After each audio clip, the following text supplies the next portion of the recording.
time for viewer mail. And we have mail. We do? Yes, I love do. mail. All right, good. If you have questions, please send them to doug@riskandrewardtv.org, and I will do my best to answer your question. This week's question comes from Dave in Galt, California. Thank you, Dave. Thank you. And he says, I have a union pension. Is my pension safe? Well, Oh, I think a lot of people are asking this question. this is not, yeah, you're not the only one, Dave, right? So there's a couple things.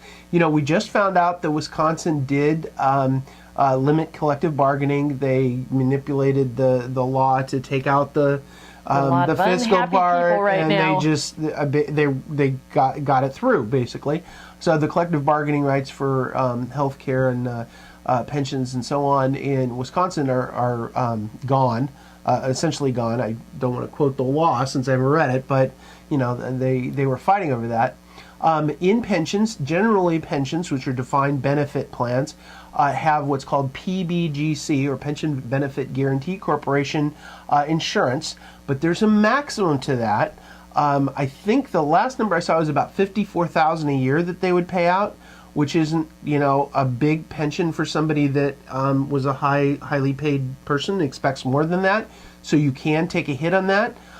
The way to look at this is to look at, every pension fund has documents that are filed annually that you can get your hands on, and you're looking for Form 5500, 5500, Form 5500.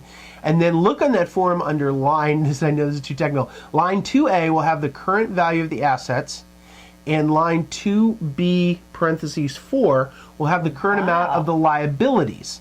So if you have the assets and the liabilities of the pension fund, you know how much the pension fund is either overfunded or underfunded, right? Interesting to look up that yeah, information. right. So you can look this up because they have to file these and you can get your hands on them. So if you have a union pension, you look at this form and you look for these two numbers. If they have more assets than liabilities, they're overfunded, or they're at least fully funded, and therefore that's a good thing. That's a good thing.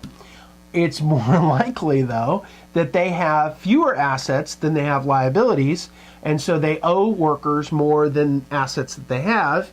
And if it's more, if it's a little bit, if it's $5, who cares? It's not $5. It's more like 20%.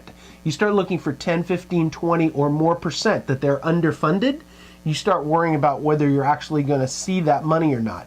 And there are some big pension plans, California being, you know, state pensions being one of them, that are underfunded and are going to have a very difficult time making up that difference. We're not the only ones, or countries that are doing countries this. Yeah, United Kingdom, they're expecting to receive 60% of what they were promised in their pensions. That just came out today. And this is essentially Social Security. There's promises made in Social Security that we're not going to be able to come up with. So it's a great question, Dave.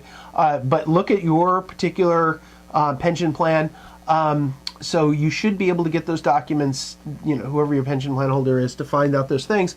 And so, you know, don't freak out if they're underfunded, but that's when you should start being like, hey guys, what are you doing about this? Saving a little bit more? Well, you should be saving anyway, because you should always have a fallback plan. So one fallback plan can be, you know, by the time I get to my pension, my house will be paid for. So now you have a nest egg in your house. So the worst thing that happen is you still got the worth in your house, and if you have to rent, you still got a nest egg.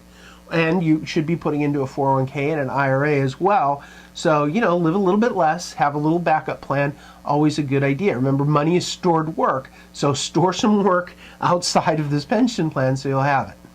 And what is your takeaway? So your takeaway is a long one here, so bear with me. If your retirement plan is based on a defined benefit plan from your employer, it may seem like you're set.